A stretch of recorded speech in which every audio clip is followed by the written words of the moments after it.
एक छोटे से गांव में रमेश नाम का एक गरीब लेकिन मेहनती आदमी रहता था। उसके परिवार में उसकी पत्नी सुनीता और एक छोटा सा बेटा गोलू था। रमेश, ये पकड़ तेरे पैसे। मालिक, कुछ पैसे बढ़ा दीजिए, इतने पैसों से अब घर नहीं चलता। क्या ये पैसे तुझे कम लग रहे हैं?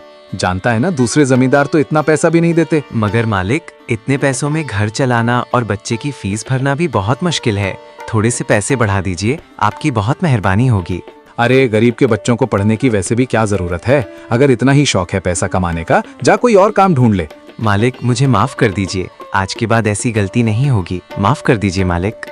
मालिक की बातों से रमेश काफी उदास हो जाता है और घर पहुंचकर सुनीता से सारी बात कहता है। आप टेंशन मत लीजिए, भगवान सब अच्छा कर देंगे। वैसे भी वो घमंडी जमींदार काम ज्यादा करवाता था और पैसे बहुत कम देता था।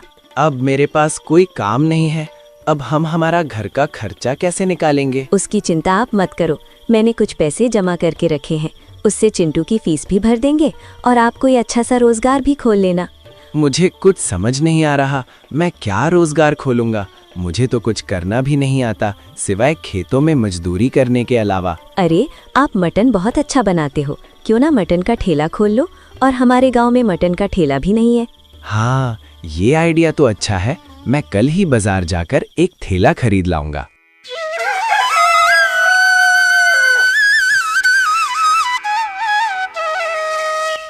सुबह सुबह रमेश जल्दी उठ जाता है और गांव के रास्तों से होता हुआ शहर की ओर जाने लगता है।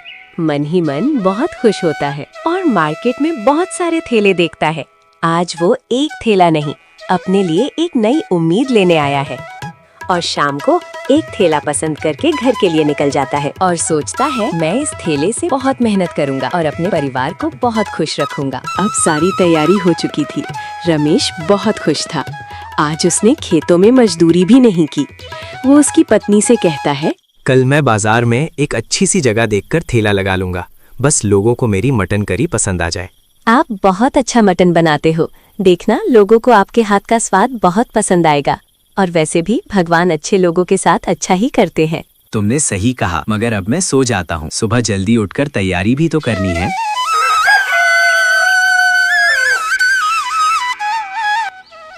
रमेश गर्मा गर्म मटन बनाकर ठेले के ऊपर रख देता है और बाजार के लिए निकल जाता है। बाजार में ठेला लगाने के बाद जोर जोर से चिल्लाता है, गर्मा गर्म मटन खा लो, गर्मा गर्म मटन खा लो। ये सुनकर उसके पास एक आदमी आता है। अरे वाह, बाजार में मटन का ठेला, कैसा स्वाद है तुम्हारे मटन का, जरा हम भी देखें।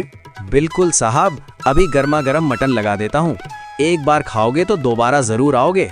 वाह भाई, मजा आ गया, बहुत ही स्वादिष्ट मटन बनाया तुमने। अब जब भी मुझे मटन खाना होगा मैं तुम्हारे ठेले पर ही आऊंगा। गांव में रमेश के मटन ठेले की बात आग की तरह फैल गई और अब बाकी मजदूर भी मालिक से पैसे बढ़ाने की मांग करने लगे। मालिक, अब इतने कम पैसों में काम नहीं करेंगे हम लोग, या तो पैसे बढ़ाओ या फिर हम भी रमेश की तरह कोई दूसरा रोजगार खोलें।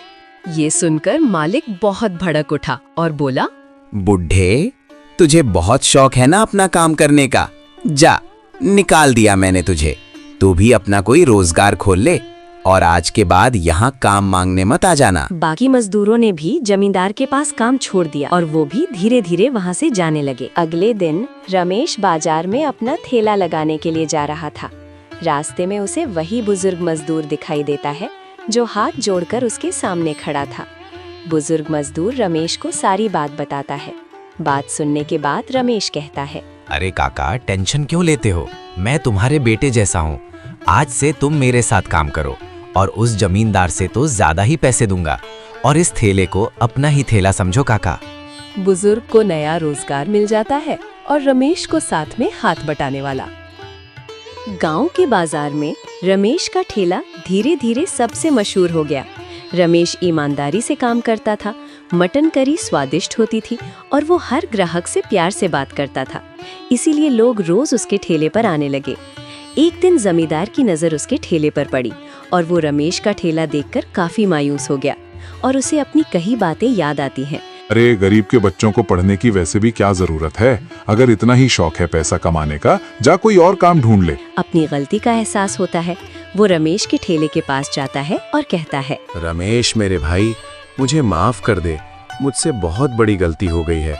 मैंने तुझे बहुत बुरा भला कहा, मुझे माफ कर दे मेरे भाई। इतनी भीड़ में रमेश जमींदार को माफी मांगता देख हैरान हो जाता है और उससे कहता है, मालिक, ये सब आपकी वजह से ही हो पाया है। अगर आप मुझे काम से ना निकालते तो मैं कभी भी अपना रोजगार नहीं खोल पाता। अगर आप मुझसे माफी चाहते हो तो आप सभी मजदूरों की तनख्वाह बढ़ा दीजिए। मैं सारे मजदूरों से माफी मांगकर उनकी तनख्वाह डबल कर दूंगा और आज के बाद कभी किसी को बुरा भला नहीं बोलूंगा। जमींदार ने अपने मजदूरों से माफी मांगकर उन्हें वापस बुला लिया था और मजदूर भी सम्मान के साथ खुशी खुशी काम करने लगे और रमेश का परिवार भी अब बहुत खुश था। ये कहानी हमें सिखाती है, मेहनत, साहस और सही फैसला जिंदगी को बदल सकता है। रमेश का ठेला सिर्फ ठेला नहीं, उम्मीद की मिसाल बन गया।